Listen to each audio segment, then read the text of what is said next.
Hola, ¿qué tal amigos? Feliz martes Venezuela. Ante todo, feliz día del amor y de la amistad para todos aquellos que creen en San Valentín. Hoy acá en el estudio de La Patilla nos acompaña José Ignacio Guedes, conocido como el Chato Guedes, secretario general de la Asamblea Nacional, secretario general del partido Causa R y también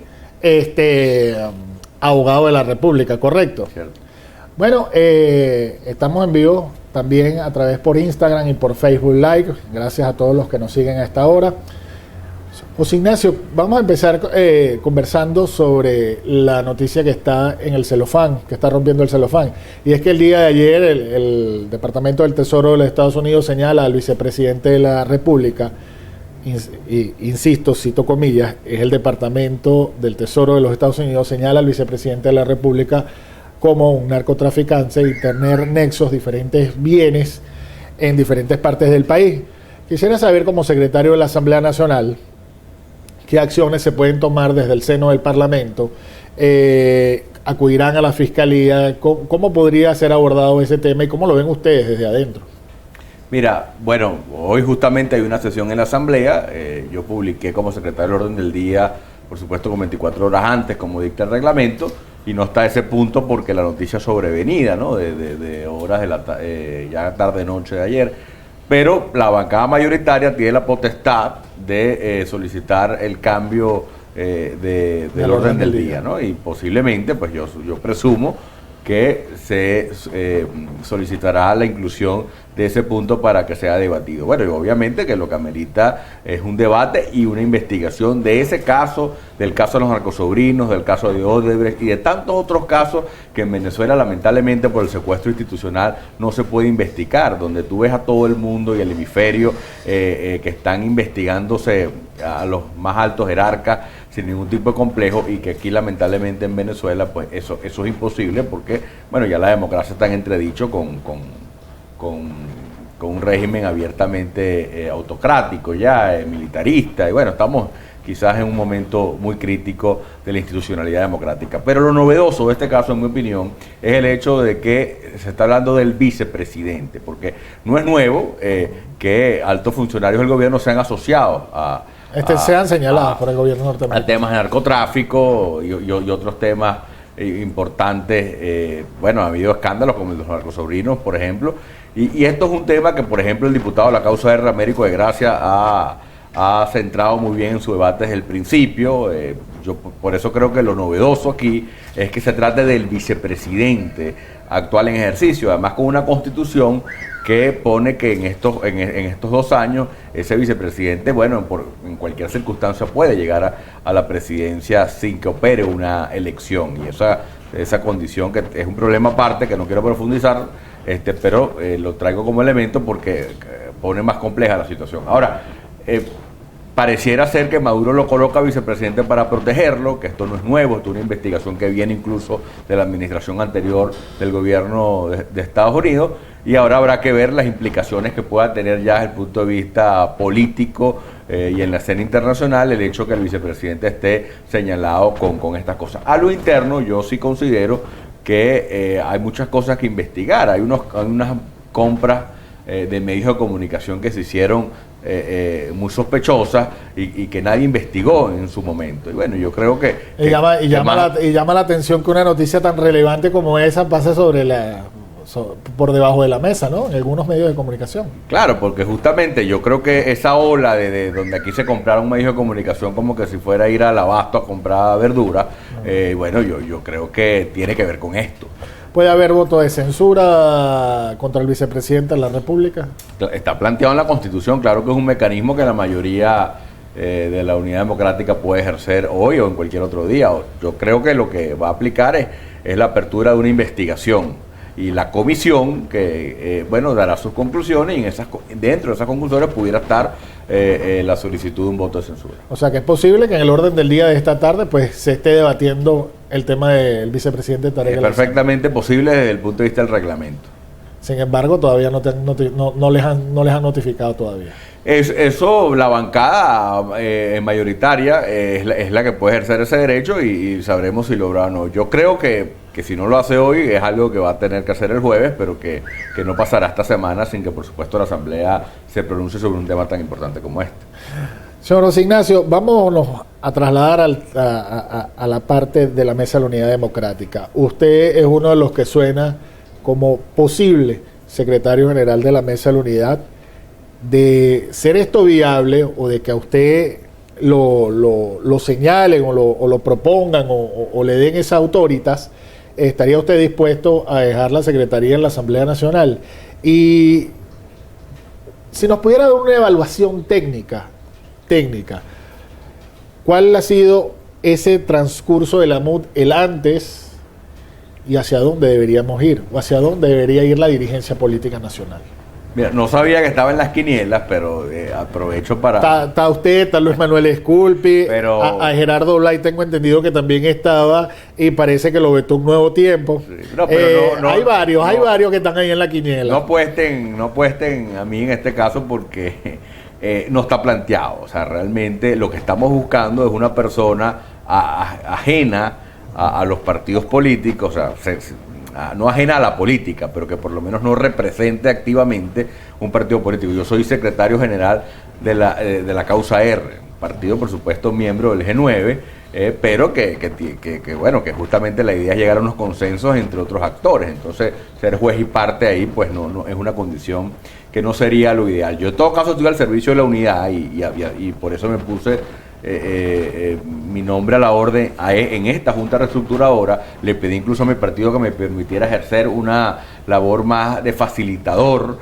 para lograr encuentros que eran necesarios ante una crisis de la unidad que para mí se generó por la falta de reglamento, por una regla que se llamó el G4, que en mi opinión dejó a la MUD desnutrida, sin capacidad de respuesta, y que ahora pues tenemos que llegar a una nueva etapa. Hay acuerdos, consensos importantes ya en un nuevo reglamento, en una nueva estructura, y ahora hay que ponerle nombres, donde ciertamente han sonado algunos. Yo estoy colaborando pues en esa búsqueda, pero obviamente eso es algo que va a decidir por consenso el G9, que es la instancia que va a producir los resultados, que yo creo que es cuestión de horas para que se anuncie al país. No está planteado mi nombre, en todo caso.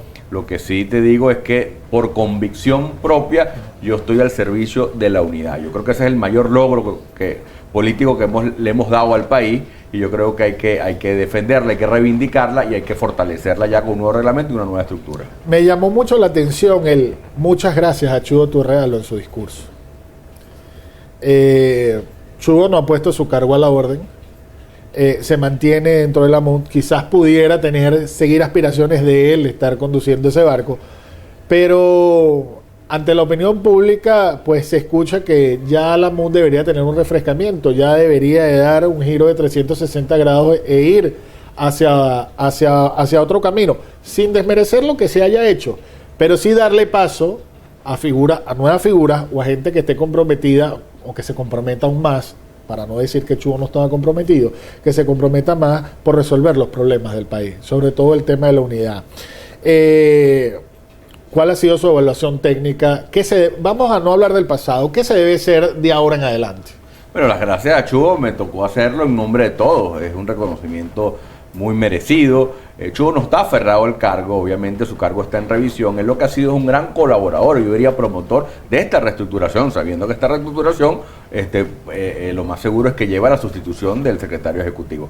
Y yo creo que él sigue ahí con nosotros es justamente porque privilegia el objetivo de no dejar una MUD en crisis, sino más bien de dejar ya en una MUD superada la crisis, que pueda responderle al país. Yo creo que lo que está es colaborando muchísimo con nosotros, su postura de desprendimiento, pero a su vez de que le importa la unidad, yo creo que habla muy bien de él, y por supuesto que esas gracias se las ratifico, y no solo de parte de la Causa R, sino yo creo que todos los partidos que integramos la MUD.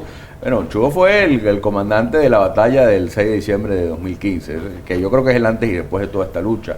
Y ahora, agotada esta etapa, él está colaborando en esta transición justamente, y por eso es miembro de la Junta Reestructuradora, para parir en los próximos días una nueva estructura donde lo más seguro que se sustituya su nombre, pero en todo caso es una decisión que todavía no se ha formalizado y yo no puedo adelantar opinión para no perjudicar ese proceso. ¿Cuáles deberían ser los puntos en la agenda prioritarios para la próxima MUD? Mira, yo creo que nosotros hemos caído en falsos dilemas y a veces hay una competencia interna para ver quién es mejor que el otro, que yo creo que hay que acabar. Aquí hay que conciliar todos los mecanismos de lucha constitucional. El objetivo es común, por supuesto que es cambiar el gobierno, es rescatar la democracia, cambiar el gobierno y rescatar así el país. Y en eso no hay duda de ningún tipo. Ahí lo que hay es un debate sobre la estrategia. Por ejemplo, nosotros creemos que las elecciones regionales son importantes, que hay que pedirlas y que hay que ponerlas en la agenda, incluso desde el año pasado, con la misma importancia que se pusieron otros temas. Bueno, eso no es porque unos quieran salir de Maduro antes o después. Todos queremos salir de Maduro cuanto antes, y no de Maduro, sino de esta etapa militarista que tiene arruinado al país. Bueno, hay otros que creen que la calle es importante, etcétera. Hay unos que creen en la demanda internacional, pero la creen más en la OEA que en el Vaticano, otros en el Vaticano y no en la OEA. Bueno, pero es que todo eso es perfectamente compatible, complementario. O sea, eso es parte de la democracia. Claro, pero yo lo que creo es que hemos caído en algunos falsos dilemas, en unas peleas internas de diferenciación para ver cuál marca propia es mejor que la otra, y yo creo que eso debe cesar en este relanzamiento y conciliar todo esto entendiendo que todo apunta a un objetivo común y que no son excluyentes de ninguno de esos capítulos. Nosotros queremos todas las elecciones, todas las que toquen, las que vengan, las que podamos las que puedan ser convocadas y las que obviamente vamos a ganar con unidad como lo hemos hecho antes, regionales, municipales y por supuesto una presidencial que nosotros pretendemos que sea adelantada porque la crisis lo amerita. Seguiremos luchando por eso. Seguiremos convocando a la gente a que se movilice en las calles, seguiremos haciendo la denuncia pertinente a lo interno, pero también a lo externo del país, en la OEA, en el Vaticano y en todas las instancias internacionales, y todo yo creo que eso apunta al mismo objetivo. Así que yo lo que creo es que el llamado a la gente es a organizarse, a movilizarse. Partimos de un diagnóstico común, que estamos ya viviendo una dictadura, porque si no se reconoce el Parlamento, si no se convocan nuevas elecciones, si se quieren eliminar los partidos políticos, pues esto es cualquier cosa menos una democracia. Entonces, en torno a esa premisa común, a un objetivo común que es rescatar la democracia, bueno, lo que hay que conciliar todos los mecanismos de lucha y que la MUS sea capaz de tomar decisiones estratégicas oportunas y representativas para asumir ya la ofensiva democrática que necesitamos para lograr el objetivo. ¿Cómo ve esto de pronunciamiento o estos dimes y diretes o estas diferencias que se han suscitado dentro del poder electoral? La rectora Tania D'Amelio pues señalaba que paralizaba el proceso de convocatoria de elecciones regionales hasta que no se realizara la alegación de los partidos. Minutos más tarde sale el rector Luis Emilio Rondón diciendo que bueno, esto es un acto meramente administrativo y que esto no impide que se realice la convocatoria de elecciones, e insiste que los tiempos dan para realizar los comicios. También me voy más atrás, el año pasado pues la presidenta del ente comicial manifestó que a finales del primer semestre del año 2017 se iban a realizar las elecciones de gobernadores. Yo quisiera saber cómo se prepara la oposición y cuál es su consideración, tomando en cuenta que el proceso de elecciones es un mandato constitucional. No es que si es prioridad, no es prioridad para el país, porque inclusive a veces se ve, y aunque les dé alergia, sectores de oposición no ven eso como prioritario. Pero entonces también se colocan al margen de la Constitución. Pero es que hay una Carta Magna y hay que respetarla, y es para que se cumplan todo. Entonces yo quisiera saber cuál es su consideración. Sí, eso de pedir de que se cumpla la Constitución por unas cosas sí, por otras no, no se entiende de antemano. Coincidir con el gobierno en que las elecciones a gobernadores no son importantes también es bastante sospechoso. O sea, vamos a decir, a lo único que no le conviene unas elecciones a gobernadores ahorita es al gobierno. Por supuesto, a quienes somos mayoría nos conviene. Imagínate tú lo que hubiera sido arrancar este año con 20 gobernaciones en favor del cambio democrático. Recuperación de espacio, indudablemente. Entonces, ahora, nosotros, es donde yo te digo, nosotros no, que quien quiere las regionales no quiere la salida de Maduro. Bueno, eso es un falso dilema. Eso es lo que yo digo, que bueno, eso entre nosotros no cabe, además que eso es infantil. Recuérdate las elecciones parlamentarias. Las elecciones parlamentarias costaron que las convocaran, fue una lucha, todos pedíamos, los presos políticos, los partidos políticos, la comunidad internacional pedía que se convocara con fecha cierta unas elecciones parlamentarias que el gobierno tardó muchísimo en convocar. No sé si se recuerda esa época. Sí. Y nadie salió a decir que quien pedía las elecciones parlamentarias no quería que Maduro saliera. O sea, ahí no teníamos ese dilema. Ahí pedimos la convocatoria de unas elecciones que estaban previstas constitucionalmente, nos organizamos, nos unimos, en unidad perfecta, además con tarjeta única, y bueno, logramos un triunfo apoteósico. Bueno, obviamente yo no veo cuál es el problema de no entender que ahora toca lo mismo. Hay que pedir la convocatoria ya inmediata, con fecha cierta, de las elecciones a gobernadores, convocar a primarias a lo interno de la MUD, y eso hay que decirlo sin ningún tipo de miedo, de temor, y por supuesto ir al encuentro con la gente para lograr un cambio a lo largo y ancho del país, bueno, en hasta 20 o más gobernaciones.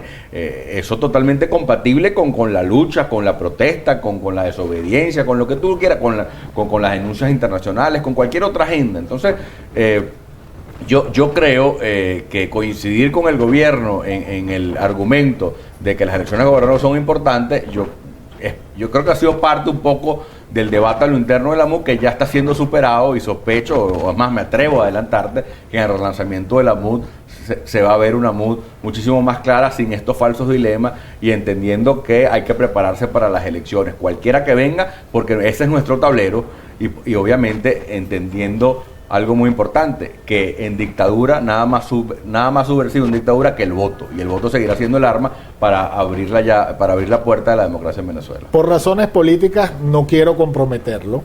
Sin embargo, quisiera a ver si nos puede dar una primicia, o lo que llamamos nosotros en el argot periodístico un tobazo. El reglamento de la MUD ya está hecho, o sea, existe, sí, ya está aprobado.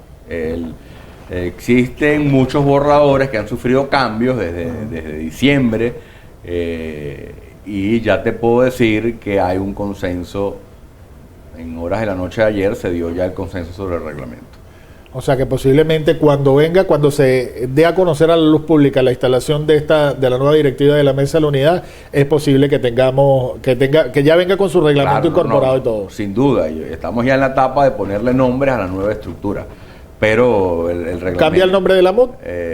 No cambia, pero hay una estructura, se fortalece la estructura ejecutiva, y hay ya que buscar algunos nombres, pero ya superamos la etapa de los dimes y del conflicto, de las diferencias. Del reglamento, de la redacción del reglamento, de la estructura nueva que se propone. Eso a partir de anoche ya fue consensuado en el G9, y ahora estamos en la etapa de los nombres. Yo creo que hemos avanzado y evolucionado, lento, mucho más lento de lo que el país hubiera esperado, yo eso lo admito. Yo estoy aquí dando la cara en la Junta Reestructurada por convicción, a riesgo de cualquier cosa, yo sin cuidar de imagen ni nada, porque al final la unidad tiene que tener doliente, es el mayor logro político que nosotros hemos alcanzado, es un requisito indispensable para salir de este régimen y para rescatar al país, y es por eso que amerita pues que aún en la peor crisis nosotros nos comprometamos a salir de este atolladero y a relanzar algo que no es nuestro ni siquiera. La unidad yo creo que es un patrimonio de la sociedad democrática venezolana. ¿Habrá humo blanco en la MUD esta semana o...? Sí, estoy seguro que sí. Esta semana, Dios mediante. Seguro que sí. Tengo que despedirme rápido, pero quiero hacerle preguntas precisas porque ya estamos sobre el tiempo. La primera, en la Asamblea Nacional, ¿no le parece que hay como mucha apatía, o quizás esa no sería la palabra, pero está como muy flojo el nivel de presión de que ustedes tengan... todos los que hacen vida a la Asamblea Nacional, al diputado Gilbert Caro preso, y no hay una presión contundente de parte de todos los parlamentarios para que quede en libertad este diputado? Quisiera saber su punto de vista puntual con el caso de Gilbert Caro. Y lo otro, ¿ustedes han considerado en algún momento desde la Asamblea Nacional también debatir el funcionamiento del Servicio Bolivariano de Inteligencia? Me gustaría que me respondiera brevemente. Lo segundo, estoy segurísimo que ese tema se debate esta semana. Segurísimo. Es impostergable el debate sobre el SEBIN. Sobre el caso de Gilbert, yo creo de verdad que la solidaridad ha sido absoluta. La Asamblea ha hecho de todo. Marchamos los diputados y la directiva, entre la cual me incluyo, marchamos en Caracas hasta la sede de la OEA para solicitar la intervención o la mediación de ese organismo internacional en el caso de Gilbert Caro.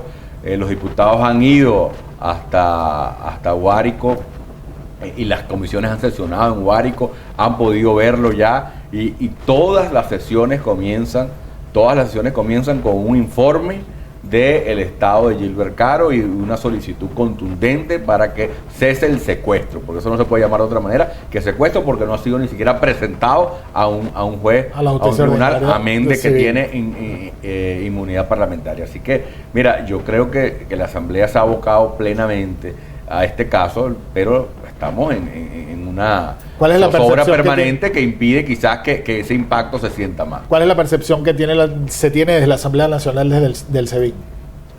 Bueno, que está actuando por su cuenta, que está fuera del margen del Estado de Derecho, que hay un conflicto evidente entre el SEBIN y la Fiscalía General de la República. Bueno, ayer lo vimos en el estado de Anzoátegui. Pero sí, bueno, y aquí hay presos con boletas de excarcelación que el SEBIN no suelta. O sea, vamos a decir, incumplen incluso las órdenes de la Fiscalía o de los tribunales o de los jueces sobre el caso de unos presos. O sea, secuestra gente, porque ya eso es secuestro. Porque si el preso no ya está excarcelado por orden judicial, o la Fiscalía ni siquiera ha presentado a nadie, ni le ha levantado cargos a nadie, pero el SEBIN igual se siente con la potestad de dejarlo preso donde le da la gana, bueno, evidentemente el SEBIN está actuando ya al margen del Estado de Derecho, pues pareciera ya un cuerpo irregular, hasta paramilitar, que bueno, amerita que sea investigado hasta las últimas consecuencias. Muchísimas gracias a José Ignacio Guedes, el Chato Guedes, quien compartió con nosotros estos minutos acá en el estudio de La Patilla. Ya ustedes escucharon, primicia que dio Tubazo, que dio el propio secretario de la Asamblea Nacional para esta semana, humo blanco en el tema de la Mesa de la Unidad Democrática y también con reglamento incorporado. Esta semana, de acuerdo a lo que dijo el secretario general de la Asamblea Nacional, también se debatirá el punto del Servicio Bolivariano de Inteligencia debido a sus actuaciones. Trabajamos para ustedes en la Cámara Eduardo Ríos y quien tuvo el placer de acompañarlos y darle las gracias a todos ustedes, Daniel Guillermo Colina. Feliz martes, feliz día de San Valentín y pásenla bien. Gracias, Chato. A ti.